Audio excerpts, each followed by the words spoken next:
Are you ready to take your fitness and wellness journey to the next level? Look no further than NutriShop, your ultimate destination for all things health and nutrition. Whether you're looking to build muscle, lose weight, or just live a healthier lifestyle, NutriShop has everything you need to reach your goals. With a wide range of premium supplements, vitamins, and sports nutrition products, NutriShop provides the fuel your body needs to perform at its best. Plus, our knowledgeable staff is always on hand to offer expert advice and personalized recommendations to help you achieve your fitness goals faster. Visit your local NutriShop today and discover the difference premium supplements can make in your life. NutriShop, where your health and wellness are our top priorities. Live better, feel better, NutriShop, the official supplement store partner of Nashville Fit Magazine. Hello, everybody. Welcome to the NFM Podcast. We are here in the NFM Podcast studio. Our podcast today is brought to you by Defiance Fuel. That's some high-quality H2O. It is brought to you by Black Rifle Coffee Company, who has just come out with these energy drinks, which I'm about 3/4 of the way through it, and I got to say, it works. And we're also brought to you by Kinnection Chiro. So if you need to get a crack, get a adjustment, hit them up, Kinnection Chiro. My name is Dylan Perry. I will be hosting today with... Hi, I'm Abby. Abby. I'm co-hosting as a guest today. All right, Thanks so we're going to Dylan. work our way through this. Abby, how are you doing? I'm good. I'm feeling a little nervous. I've never done a podcast before. You should. It's high pressure situation. Yeah. But I am really excited. I told Terry, mostly excited coming in because the guest today seems super cool topic. Excited to hear more about it. So looking forward to it. Great segue. Our guest today is Cody Taggart. How are you doing, brother? I'm good. Thanks for having me in. I'm excited for this. Right on, right on. It is a beautiful day here in Nashville, Tennessee. And we are going to kick off our podcast today with a little tradition we like to call the basket of debate. So each one of you guys can grab one of these pieces of paper. You're going to read the top bolded portion, and then you're going to read one of the questions that is listed on that piece of paper. This is just a way for us to get the conversation going. Let us know what kind of person we're interviewing today. So, Cody, you want to take it away, brother? What was your top song / playlist of 2024? Ooh. Easy answer, and we'll get into this a little bit later, but because I'm going to be spending a lot of the entire next week in the desert, I've been really into the classic rock, kind of like that Very whole nice. vibe. Iron Man. Been to the Black desert Sabbath. on a horse with no name. Yeah. So Iron Man, Black Sabbath. That's been my go-to song Perfect. on rotation for like the last. Good long 6 song, months. too. Yeah. Yeah, for sure. good for running. Yeah. What do you think of Black Sabbath getting back together for a show? I'm not going to lie to you and act like I'm an expert on the topic. Sure. I'm not going to pretend to know more than I do. I like them, but I don't know a ton of the backstory. I'd be very curious to hear how Ozzy Osbourne sounds these days. Yeah. What do you got? Number one song or playlist of 2024? Playlist, well, just album, I guess, and artist was Need to Breathe. I was Great. in their top 0.5 listeners Wow. in 2022, 3, and 2024. So I've kind of finally started taking a little bit of a break, but I still love all their music. I don't know if there's a specific top song, but yeah, I just put them on replay. Right Get in on. the car. Right on. Hey, Siri, play. Oh, Yeah. She's going to actually go. Here's Play what it Need to sounds Breathe. like. Yeah. I love them. So. Perfect. What about you? I'm going to go out of left field and say Teenage Dirtbag by Wheatus. I don't know why. Nice. That's That's a good not one. really my wheelhouse of musical preference, but something about that song. Yeah, you going. it's just been hitting. Maybe it's the older I get. I I just, feel like it's a good lifting song. yeah, I've never listened to it before, It comes but on in I the feel like gym it's quite a good. bit. Yeah. So what do you got Okay. for your question today? We have cardio versus lifting, the eternal battle. Why does running on a treadmill feel 10 times harder than running outside? A great question for Oh. Cody. Yeah, that is a great question for you. What would you say? The first question, running versus lifting, is going to sound kind of odd given the topic today, but I still prefer lifting over running. Okay. And for an ultra runner, yeah, you'd say that. so, and we'll get into that in a little bit, I'm sure, but lifting is definitely like the bread and butter for me still. And as far as why treadmill running just seems like it's 10 times longer than running outside. I think it's just because you're looking at the same thing forever. Yeah. There's no, like, you can only see so many people come into the gym, or you can only stare at the same screen for so long before you're like, get me out of here. Yeah, it's a mental challenge. Yeah, for sure. There's a athlete I've been watching on YouTube lately. He has one of those little bikes in his living room. It's just like, I forget what they're called, but you just go on the bike and he'll go miles and miles and miles. And I'm like, that would be a mental challenge for me. Right. Like, really difficult to just stay on one piece of equipment. Yeah, I think I've For that watched long. every single running YouTube video on YouTube at this point, training for this race. Yeah, I'm Like sure. every single one. I love it. I love it. Yeah. What about you, lifting or cardio? I'm gonna go with lifting. Is a little bit more fun, but I definitely don't like to neglect cardio. I'm not much of a straight line runner. But yeah, the treadmill, I would totally agree with you. It's just being in the same place. You know, you have to dictate your pace changes. When I did run more frequently, I was always on the trails, which is, Yep. you know, I want to see stuff. I want to get to the top of the mountain and, you know, breathe the fresh air. There's no reward at the end of the treadmill. No, There's no. no like cool view or Yeah. anything like that. It's like beep beep, you're done. Yeah. Congratulations, you burned 500 calories. I'm like, oh, all right, great, okay. I'd say for different reasons, I like both. The lifting for just like physique, the way it makes my body feel. Running's kind of really hard on my body, but I really enjoy running if it's outside. If I run a treadmill, Sure. no, I'm just Yeah. not going to do it. Sure. I get it. One more question: pre-workout hype songs, too much or not enough? Ooh, if your workout had a theme song, what would it be? I don't know. You maybe already answered that one. So I've gotten into the habit of not listening to any music recently. Yeah. As an ultra runner, you're spending a lot of time outside, a lot of time in your own head, so you got to get really comfortable with your own Absolutely. thoughts. Yep. So trying to normalize that a little bit for me, and trying to just be okay with having nothing but my thoughts going on Totally. in here has kind of been the move. But when I am listening to music, honestly, it's been a lot of like very mellow, very like sometimes I'll listen to classical music. Yeah. Like actually, I think one of my number one playlists is a playlist called Classical Bangers. It's like nothing but Mozart, and all these other just Bangers. like, yeah, it's Wait, here's the beat very drop right here. peaceful. Yeah. So I'm not, never trying to get too high, never too low. It's just Sure. very just Yeah. like present. No, being in that's the moment awesome. with the body. Yeah. And also, especially with symphony music, you get to think about a lot of different things. Like I'm just going to follow the violin for this next mile or whatever. So that's good. That's good. That's smart to mentally prepare as well for your race. Yeah. What was the question? If your workout had a theme Oh, song, yes. what would it be? I don't think I have a theme song or even like a genre that I listen to when working out. Probably mainly because I work out, like you said earlier, at the gym I work at. And so we are like keeping the BPMs at a certain Sure. like Yeah. level and playing things people want to hear. So that's mostly what I listen to. But if I'm running on my own podcast, so kind of similar to you, Interesting. I'd rather just listen to people talk. Yeah. That keeps me I kind of know distracted. people who do that lifting, and I just can't. I don't do it. I can't get into it. Yeah, I can't do it lifting either. Sometimes with running, it is nice to have an audiobook or a podcast because with music, you've heard it so many times, it can Yeah. kind of just become repetitive. But if you're running for a while, having new information come in can kind of keep you engaged and kind of keep you interested and make you think less about What you're doing. Yeah, yeah. Right on. Yes.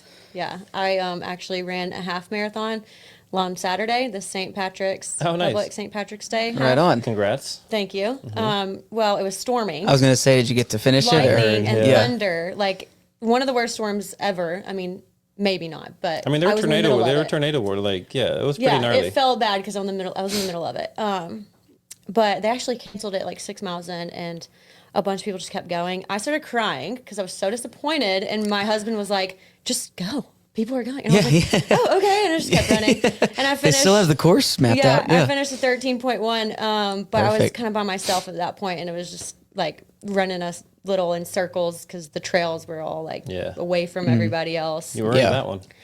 What'd you say? I said you earned that one. Yes, but the rain was distracting. So Yeah. good. that was kind of nice. Like the lightning strikes in front of me. That was a little Once you're distracting. already out, like once you're already running and it starts raining, it's not as bad as starting when it's already Yes. raining. It's like Yes. getting out there when you're dry and you have to go get wet. It's like, all right, that sucks. But if you're already running, sometimes the rain can actually be nice. Yeah. I don't know about when there's a tornado and like a downpour like that, but sometimes the rain can be nice. Is a tornado a had to- tailwind or a headwind? Yeah. Yeah. I assume your like training program is probably pretty intense for this 340 miles, right? Correct. Have you had to do that like on days when the weather's not nice, just like for get sure. out there and do it anyways? Yeah, for sure. And it's not any easier just because I'm an ultra runner or something like that. It still sucks. I don't want to do it. Yeah. But I do kind of like try to make sense in my head, like it's going to suck during this run. So I'm like, if I have to do this, if I have to go run 340 miles, I have to suck it up and go run in the rain. Yeah. Sometimes I do still run on the treadmill. I'm not going to act like I'm perfect. But yeah, I definitely try to suck it up more often than not. Right on. Yeah. So let's backpedal a little bit because you're not starting your running journey with 340 miles. So how did we get to this point? What is your background? Yeah, so running never really came natural to me. My health journey in general started about 12 years ago when I was about 320 pounds, couldn't run a mile. I'm having trouble imagining that. I'll show you pictures. All right. And weightlifting was always like the way to me. I was a football player, like played college football up in Michigan. So I was always active, but I was always eating like crap. Like Sure. I wasn't really taking care of myself. And it was about 2 years after I left college and I was like 320 pounds. I was drinking a ton, eating all the food. And 2 years after that, unfortunately, my dad passed away from a heart attack. Right. So, and I'm very open talking about this now because this story has helped a lot of people. But on my 21st birthday, I tried to take my own life because of that. With everything that I'd gone through in the past and my dad passing away, that was kind of like my rock bottom, right? I couldn't take anymore. Survived, thankfully. And that was my like, okay, I need to get my life together moment. If I don't get my life together now, then wherever I end up is not going to be a good place. So I knew taking control of my health was probably the best place to start. Tried every fad diet, did every workout under the sun, the P90Xs, did all the different diets and everything. Long story short, lost 120 pounds. And then my friends started to ask me questions, wanted to start getting in shape. So I started training them. And then I was like, oh, this is a pretty cool thing. And at that time, I was still trying to figure out my life a little bit. So I was like, oh, let me become a personal trainer. And while I'm trying to figure my thing out, and then we'll see what happens. And I fell in love with it. I fell in love with helping people get in shape, but also the mental aspect of it. For me, like rebuilding my relationship with food, rebuilding my relationship with my body, with exercise, that was the hardest part for me. Obviously, losing weight, getting in shape is hard, but the emotional part of it was always the toughest part for me. Okay. So, I just fell in love with personal training. I decided to go all in on it. And I've been training, I've been a trainer for over 10 years now. Right on. Every second of it. And running, and to backpedal a little bit, I still wasn't running at that point. Okay. It was strictly strength training, which is why, going back to the question earlier, I was like, strength training is still my bread and butter. That's kind of where I started. It was probably 6 years ago now. I was like, you know what? I want to do something that 320 pound version of me couldn't do. Right. So back then I couldn't run a mile. So I was like, let me just start with a half marathon. And then I ran a half marathon over in Utah. I was like, all right, did it. Cool. I was like, well, let me try a marathon. Now, long story short, one marathon turned into like 5 or 6 marathons. And then I literally just Googled what's harder than a marathon. Found out what ultra marathons are, and found out ultra marathons, the most common distances are 50 Ks, which are 31 miles, 50 miles, 100 Ks, 60 miles, and then 100 milers. So I was like, well, if I'm going to do it, let's just do it. Let's just go straight to the 100 miler. So All right. So 3 years ago, I attempted my first 100 miler, did the Run Rabbit Run 100 mile race over in Steamboat Springs, Colorado. Yeah. Pretty tough one for my first one. But I'd say dealing with the did it. elevation as well. Yeah, we did it. Yeah. I finished with 6 minutes left before the cutoff time. Took me 35 hours and 54 minutes. Nice job. But we did it, and I fell in love with it. Like the community. Yeah. And just that challenge. I had never done something that hard, but also that where I experienced such a wide range of emotions. Like Yes. I went through the highest of highs, the lowest of lows, and I'd never had that in one experience Right. before. So yeah, long story short, I've done 3 other 100-mile races since then. What were the other 3? So I did 2 last year. I did the Grindstone 100. I know that one. And then, Yeah. so I unfortunately DNF'd. Do you know that Dave race. Horton? The name sounds familiar. Yeah, he started that race. The Oh, Grindstone. sweet. Okay, yeah. he So was- I did Grindstone. I Yep. unfortunately DNF'd at mile 70. Okay. I fell down. I was delirious. It was my own fault. I kind of like fell down this cliff face. I stumbled, fell down this cliff, smacked my head on the back of a rock. Whoa. I got a concussion, and then walked 10 miles to the next aid station. And the doctor that was at the aid station, was a long story short, he was like, "Yeah, you're done. Like you're seeing double. You have a concussion. Oh my goodness. It's not safe for you to run." I was like, "It's only 30 more miles. I'll walk it." And he was like, "No, like I'm pulling you from the race." I'm like, "Got it." Oh man.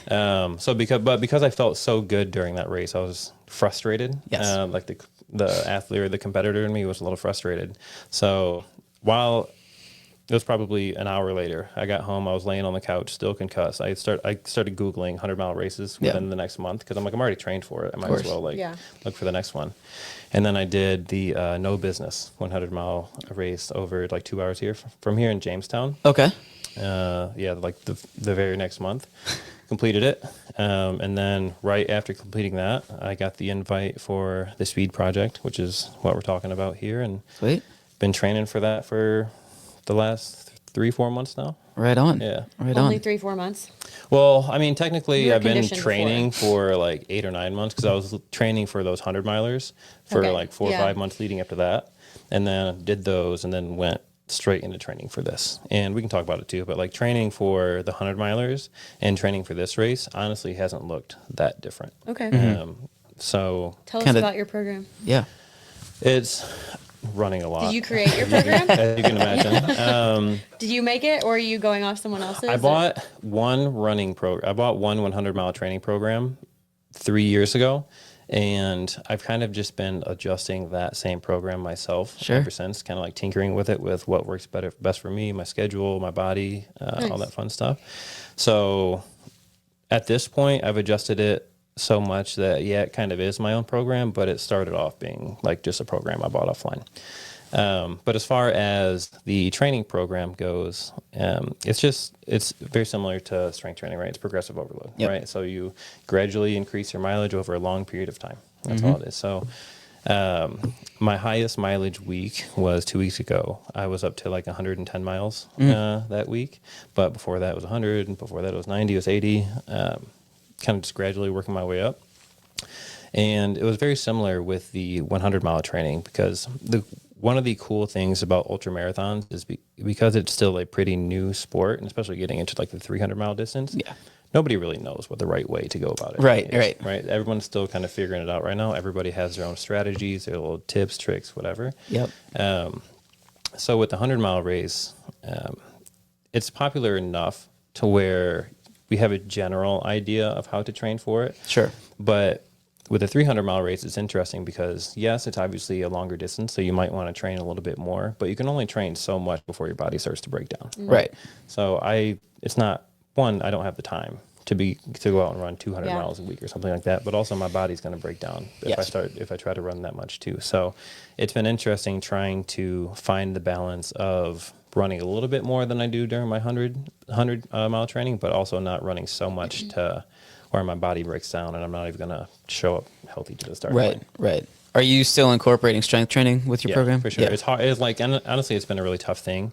I'm still doing 2 times a week, but mainly it's just for injury prevention at this point. Like I'll have like 1 or 2 compound lifts, like a squat on one day and a deadlift on another day, but everything else is just hip mobility, ankle mobility, some single leg work just to maintain strength, mainly just for injury prevention. Yeah, absolutely. Yeah, it's, I mean, the 100-miler itself is such a massive beast, and I can't imagine, like, I have a little bit of background with that. I only made it up to the 50-mile distance, which still sucked, but I've always heard that. Say only during that, like 50 miles is still, 50 miles is still 50 well, in the grand miles scheme of things, I've always heard that running a 100-miler, you can't think of it as just running 2 50-milers because the second half is so much more of a beast. And I mean, you said you were feeling good at the 70-mile mark of the grindstone. You still had, literally an ultra marathon to Good go. is relative too. It's like, I don't know if good is the actual term, but I knew I had it in me to finish the race. So you're making the jump now from 100 to 300 miles, 300 plus miles. Yeah, so it'll end up being about 300. The thing about the speed project is it's unsanctioned, it's unsupported. There's no official route. You kind of make your own route. Interesting. So the incredible people that started the speed project, this guy named Nils, and I forget the other gentleman's name, but really cool people. It essentially started as a group of guys that wanted to run from LA to Vegas to see how fast they could do it, right? Yeah. And it was relay style. Okay. So they ran from LA to Vegas, and the route they took ended up being around 340 miles. So they did it, and they're like, oh, we have to share this experience with people. This was a really transformative experience. Let's open this invite up for other people. Mm-hmm. And long story short, I think they've been doing it for like 12, 13 years now, give or take a couple of years. But long story short, people have started to get creative with the race and create their own routes, because there's no website, there's no sign up for this race, there's no anything like that. It's just kind of, you get invited to it. And so people started getting creative with their routes and found different shortcuts, found different ways to get there. So the route that we're going to take is going to be about 300 miles. So it's going to cut 40 miles off that original route that they did. So it is still from LA to Vegas. Correct. Okay. Gotcha. But the road you have to take to cut that 40 miles off is definitely a lot more sketchy. So like in what ways? Like unsafe? Yeah. It's unsafe for a number of reasons. And that's kind of what you sign up for. But one, it's 300 miles, so that's just ridiculous. Yeah. The heat is going to be a big thing. I was just checking the weather, and it's going to be like 90 degrees in the middle of the desert. Like we run through parts of Death Valley, so it's just really hot, right? Will you have anything on your back, like? So stuff? I'll probably be carrying a hydration vest, and I'll have a crew with me too. And I'll tell you all about the logistics of it, because it's a big undertaking. But so the heat is a thing, the distance is a thing. At one point during the race, there's one part on the route they have just dubbed Dogtown, because there's a bunch of loose dogs running around that apparently attack people. Not cute dogs. No, not Well, cute dogs. Adventure race. Not friendly. Not friendly at all. And so that's a part of it. That'll be the fastest miles. Right.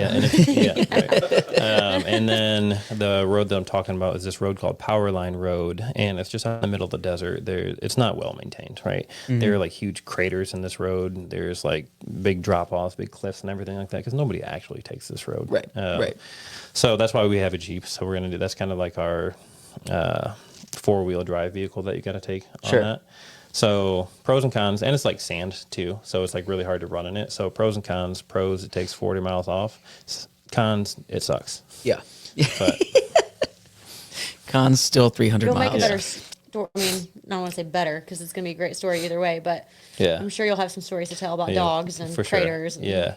And it's such a huge logistical challenge, this entire race, because it is entirely self-supported, right? So they don't give you much for the race except like, hey, here's where we're starting, when we're starting, run to Vegas, see you there. And then everything else is up to you. So this is everybody in the race is starting at the same place at the same time. Correct. Oh, okay. Yeah. I was under the impression it was kind of like a when people do like a fastest known time. Okay, so it is an actual. Correct. On this day we're starting. Like unsanctioned, unsupported. I think it's technically illegal because they don't like close off any roads or anything like that. And you're crossing state lines. I think there's some regulations you're supposed to have. But yeah, so we all start at the same place at the Santa Monica Pier, and then we run 300 miles to Vegas. There's the relay, there's the solo runners, and then there's the relay teams. Okay. It was originally designed as a relay race between 6 runners or more. And then a number of years ago, people are like, that's not hard enough. Yeah, the human spirit was like, let's see if we can do this solo. So what's a good time, or maybe an average time for? I hope to get there in 5 days. 5 days, okay. Yeah, the record was set by this beast named Aaron Kubala. I hope I'm pronouncing his last name right. I think he did it in like 75 hours or something like that, just over 3 days. And Good I think Lord. I think the story was he only slept like 3 hours over that, and he's just a monster. Yeah. I'm not trying to win. There are people here trying to win. Yeah. I'm not one of them. Right. I'm trying to just get there and Sure. tell a cool story Yeah. along the way. But yeah, so I hope to get there in about 5 days. Yeah, right on. How big is your crew? So we're going to have 6 people with us. So it's me and 6 other people. And I'm really, really grateful because I had brands that are supporting me as well during this, like Goreware. They're helping me out. Awesome.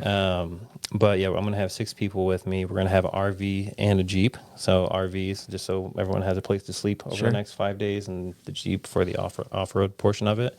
But I'll have people pacing me whenever they want. Yeah. Yeah, it's definitely one of those things like, yeah, I'm running 300 miles, but there's not a chance that I do it without them. Absolutely. Yeah. Yeah, I'm sure that makes it. When I saw solo 340, I was like, I think I would just die from going crazy or anything. So I'm sure having a crew helps. Yeah, a there little. are people who just have like one person to do it, and there have been a number of people that have just done it entirely self-supported by themselves. All the power to you. I'm inspired. I ain't doing it. Yeah. No. But I think it's going to be a pretty cool thing. I'm very, very lucky to have these people in my life that are willing to sacrifice a week of their time, a week of their lives, just to support my silly little running habit. So I don't think people really appreciate how hard crewing is for these events. That's something I underestimated. Yeah. Too. When I first started doing ultras, when I did that first 100-miler, I had no idea how hard it was for the crew, and I felt so bad afterwards. Like, because they're sleep deprived too. Yeah. They're cramped in a car driving up these mountains. They're not eating good food. They're like, they're hurting too. And so that's something I've really tried to make a point for this race and the last couple of races too, to like get them taken care of. Sure. Too. That's good. Yeah. Are these people you chose? Like you? Yeah, for sure. Just that were close to you already, or you're hired like people who do this for a living? No, it's definitely people I chose with something like this, and I'm very lucky to where like they volunteered too. The only person I had to convince was my girlfriend, but these people volunteered, and with an event like this, you have to be aware of personalities, right? So we're going to be spending 5 days in a camper. You don't want somebody that's going to stress you out while you're and even like stressing each other out too. It's just like we're spending 5 days in a very tight space. Things might get a little testy. Things you want to make sure that like personalities mesh, all that stuff. And I'm very lucky to have a good group of people behind me. We're making a pretty cool documentary behind it. So as I was saying earlier, like I'm a big mental health advocate, right? And over the last 4 or 5 years doing these various races, we've been really fortunate to raise over $30,000 for different mental health resources. Fantastic. And so with this race, I'm partnering with NAMI, the National Alliance on Mental Illness, and we're going to create a documentary essentially benefiting them. So yes, it's going to be documenting me running this race and the crew going through this race, but there's going to be a larger story of overcoming obstacles and a story of hope, long story short. Totally. So I have like 4 or 5 people that are going to be like the crew members with me, driving, run with me, making sure I'm fed and all that stuff, but I also have a videographer and a photographer that are coming out with me. They're going to make me look cool. Yeah, That's fantastic. super excited to see it. Running for you, do you we talked about your experiences and the mental health things that you had to overcome. Do you ever feel like you're trying to escape with running, or does it feel like tackling a challenge head on? That's a good question. My relationship with running has changed over the last couple of years. I feel like when I first started taking on these challenges, it was always to prove something, right? Okay. So I grew up with 4 brothers and a sister, loved them to death. But and when you're in a big family like that, you always kind of feel like you're fighting for attention with your parents, right? And with my dad especially, sports guy, achievements. Like if you win, like sweet. Love him. He was the best dad in the world. But like growing up, that's how I knew I got his attention if I did well in sports, right? Totally. So growing up, I equated getting attention from him. I equated love with achievement, right? Sure. So it was kind of the same thing with these 100-mile races where I was like, I was always searching for belonging, always searching to feel loved, to feel seen, right? So I started taking on these events like, oh, if I do this, like they gotta love me. If I do this, they have to see me. They can't ignore me. And so sure enough, you do these and nothing changes. Right? So it turns out running 100 miles isn't the answer to all my problems. People are like, well, that's crazy. Anyway. So It's so like that though, with not, for you it's running, but everybody has that where you get to that point where you're like, oh, I have to like love myself and be happy with myself, even if I don't get it from anyone or anywhere else. Yeah. So it was a really, I guess, eye-opening experience kind of going through that. Grateful for it. But yeah, my relationship with running has definitely changed. So it used to be that, and now I feel like I have a lot healthier relationship with running. I feel like doing these races, I learn a little bit more about myself every time. Yeah. I run one because I can, and not everybody has the opportunity to do that. So that's a big part of it. I'm very lucky. And going back to what we said earlier, like when you asked running or strength training, running for me, like I still don't enjoy it all the time. Right? And it depends how like scientific you want to get here, but in today's world, when we have so many like short-term dopamine hits, like the phones, porn, gambling, TV, like whatever, it makes us feel good in the moment and then makes us feel bad afterwards, right? But with running, it's kind of the opposite with me. It's hard in the moment, it sucks in the moment, but then afterwards, I feel a lot better, just because the brain's always kind of searching for equilibrium. Absolutely. And the more I run, I guess like the higher my baseline gets. Right. So the higher my baseline happiness gets, I feel more at peace with myself. So it's been an interesting journey. My running, long story short, now is basically for self-discovery. It's brought so many cool things into my life. I get to travel. I've met a really cool community here in Nashville. And yeah, it's not really to prove anything anymore. It's just because I enjoy it, and it's adding to my life in a lot of different ways. Incredible. I love that. Good spot for us to take a break right here.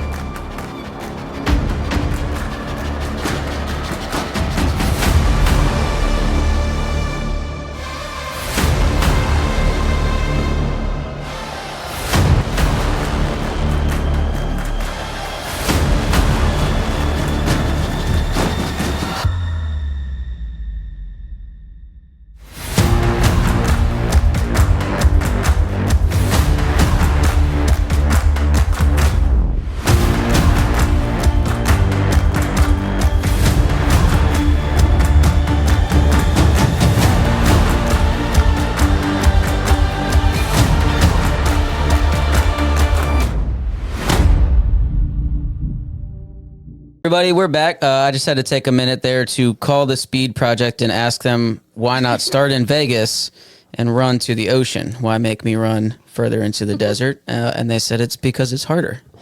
So there we are.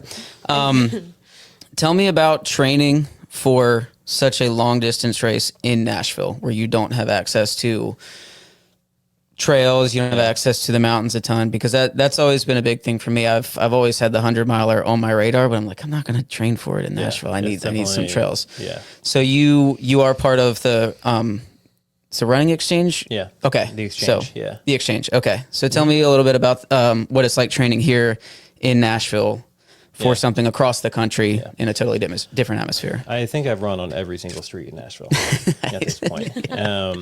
Yeah, how many miles is Nashville? Yeah, it's in a radius.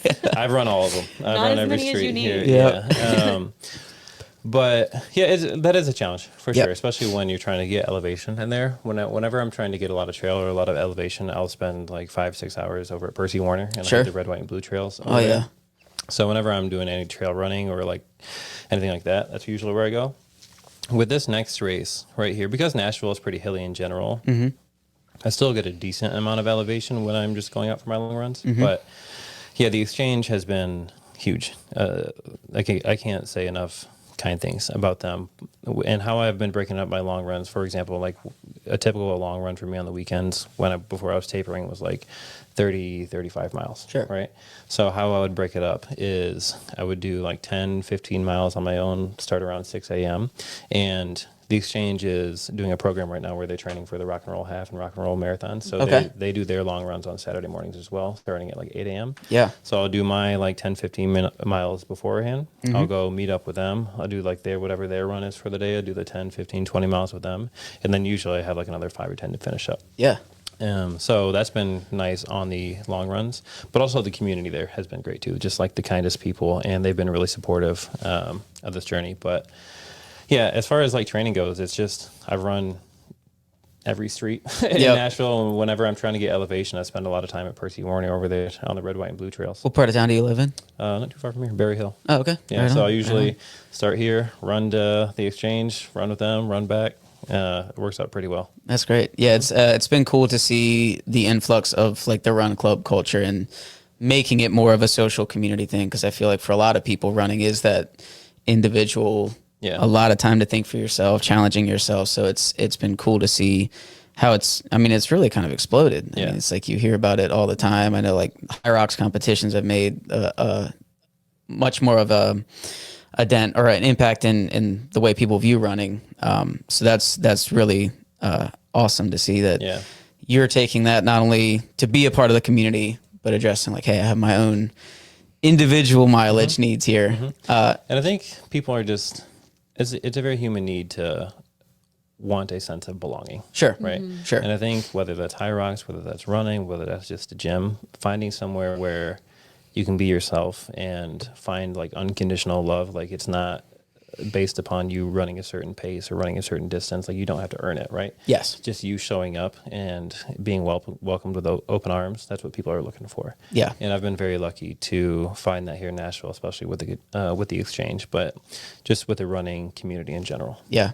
I think that's something that bears repeating because so often I think people are intimidated, like, oh, this guy can run so much faster, so much further, or this person can lift so much more than me. And it's everybody has to take the first step. Like everybody has to try it for the first time. You could not run a mile physically at one point in your life. So I think that's really an inspiring thing that people need to hear is like, just get out there and it's like, nobody's going to judge you. Nobody cares. You know, it's like, we're all doing this for our own thing. The fitness world can be intimidating. Oh yeah, absolutely. We're all self-conscious to an extent. Yep. And then when you're entering a new space, you kind of have the thoughts like, oh, they're looking at me, they're judging me. They know I don't, they like the thoughts start to creep in. They know I don't know what I'm doing. Yeah. But what I've learned in working in gyms the last 12 years is everybody's thinking that way. Yeah. Right. Yeah. Everybody is so worried about themselves and how they look, what they're doing, that they're really not paying attention to what you're thinking. I get it. I understand the thoughts. But I've learned that everybody's just so kind of caught up in their own thing that they're not really paying attention to what you're doing. Totally. I feel like there is a shift happening too in the fitness world where people are doing fitness because of community. And it's not just, people don't view just lifting, as, especially women, as like a bodybuilder thing. Like it's just, everything feels more inclusive and more like appropriate for everyone. Yeah. Like being well, moving your body is appropriate for everyone. And I think the community part of it is such a big reason for that. And I think like CrossFit started that really well. Yeah. People wanted to do CrossFit even if they didn't care about Olympic lifts. Yeah. Because they wanted the community. For sure. And now you see that happening in strength training, just traditional strength training. And then the run clubs, of course, is like so fun. Yeah. So I love to see it. And it's a great example of just, or I guess, like you said, you went from struggling with your mental health straight to fitness and how much it's helped. And so it's a good example that it's not just about the physical, but the mental, 100%. The spiritual, Absolutely. the emotional, when you do have that community in a healthy space like fitness. And that kind of ties back into like why I became a trainer. Yes, physically transforming your body is hard, but when it comes to the relationship with your body, with your food, with exercise, I think a lot of us are taught from a young age that exercise is a way to control how you look, the shape of your body. And for sure, the way I grew up was like that. I really do wonder if, and obviously this is a larger problem. There's probably not something we're going to fix on this podcast, but if fitness and just taking care of yourself was viewed as a way to, like you said, build community, as a way to like show love to yourself. Like I'm working out because I do care about myself and I do love myself. It's not a form of punishment, right?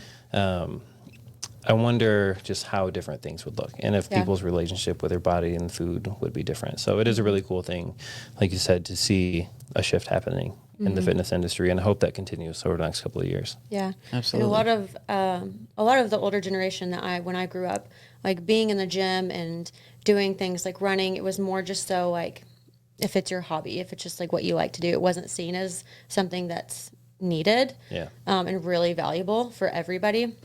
But most of my clientele are older ladies in their 60s. I'm even training like a 91-year-old lady. Yeah, that's the best. And I just feel like that's another shift, is just that people are viewing it as just being healthy, being well. It's not Yeah. just for people who are like meatheads in the gym. Yeah. For sure. I've kind of summed up my philosophy of working out as like it's just more fun to be able to do stuff, like whether that's lift more weight or run further or whatever. Like you having the ability to do that, to me, is more fun than not being able to do it. You know, you don't have to go run 100 miles, but like, you know, just the ability to go for a jog and just enjoy it, I think is that's what it sums up to me. But I have one more big question for you, and then we'll start to bring a close to this. But what is your fuel plan for your race? Do you have to stick to something specific, or are you kind of an iron gut kind of guy that can? I think being 320 pounds at one point kind of gave me an iron gut. Sure. So I guess silver lining in that. All comes full circle. But yeah, one of the worst things you can do during a race like this is fall behind on nutrition. 'Cause, Yes. like once you fall behind, then it's really hard to catch up. I always heard if you're hungry or thirsty, you're too late. Yeah. Yep. So it'll be a lot of whole foods. There's going to be a whole lot of Uncrustables. There's going to be a whole lot of sandwiches, burritos, like very easy things to just scarf down. And things like gels and little bars and things like that will kind of like bridge the gap. But yeah, there's going to be a whole lot of sandwiches. Yeah. A lot of sandwiches, wraps, like during these 100-mile races, you go to these aid stations and they're chefing it up. Man. Oh, yeah. You get quesadillas, you get burritos, soups, pancakes. Yep. I've been in an aid station grilling up cheeseburgers before. Yeah, cheeseburgers. Like, people get to the it's top of the kinda hill nice. like, oh my God. Yeah, and it's the best tasting cheeseburger Oh, you'll yeah. ever have in your life. Food is so context That sounds dependent. yummy. Right now it sounds good. Yeah, like food is so context dependent, depending on where you're at. It could just be the most plain peanut butter and jelly sandwich ever, but in the middle of that desert, when I have the peanut butter and jelly in my hand, that's going to be like heaven on Yep. earth. Yep. Right there. So yeah, it's not anything crazy. Keep everything as simple as I can. I don't want to throw my stomach out of whack too much. Eat a lot of the same foods I eat during training, but yeah, a lot of sandwiches, plenty of carbs. What are your goals? Like, are you tracking your macros, or you have like calorie goals you're shooting for with all that training you're doing? Yeah, not so much tracking my calories. I think there are times, like short periods of time, where I'll go back to kind of track my calories a little bit as just a way to kind of like recenter myself and be like, hey, this is how much food I'm eating right now. But right now, I'm not. It's just making sure that like my energy levels stay consistent. Make sure If I'm you not. feel good, then you're getting what you need. Yeah, exactly. Because obviously running this distance, like I'm putting a lot of stress on my Yeah. body, and if I'm not eating enough, the body will tell me. Yeah. Right. Yeah. So as long as I'm still sleeping well, as long as I'm still energized, as long as I don't feel too bad during my runs, then it's kind of like my gauge. That's really sustainable too. Yeah. If you're at that point where you're able to just kind of listen to your body. And that comes with experience too, Yeah. right? So I've been like doing this for 12 years now. I wouldn't expect somebody who just started their fitness journey to be able to just like intuitively do that. And there are times, again, when I go back to track my calories, just to like remind myself like, oh yeah, this is how many calories are in this. This is how many calories I'm eating, right? Yeah. For short periods of time.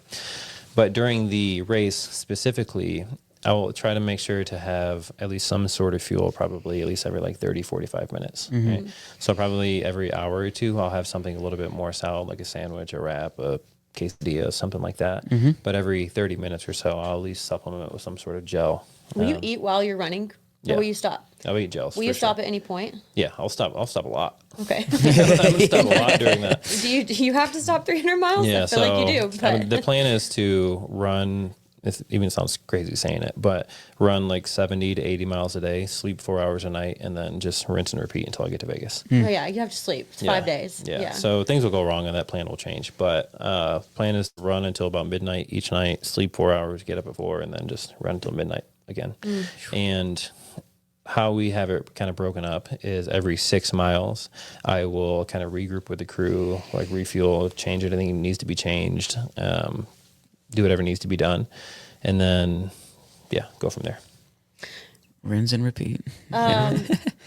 For equipment, what shoes? Aren't most running shoes like when you buy them, it will say like these shoes will give you a certain amount of miles. Yeah.